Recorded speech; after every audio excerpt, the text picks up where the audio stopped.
এবারে হাত দে। ফকির বাড়িতে গরু শোয়ানোর দায়িত্বে কে কে আছে? নাম কি?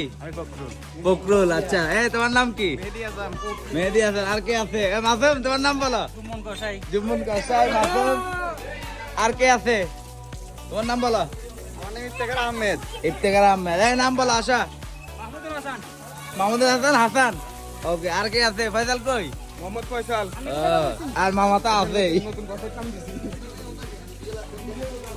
আজকে হবে একদিনের কষাই। সেরা এই যে দেখতে পাচ্ছেন, এই যে একদিনের কষাইরা, এই যে একবারে শেষ করে দিবে। আর অবস্থা দেখছেন না?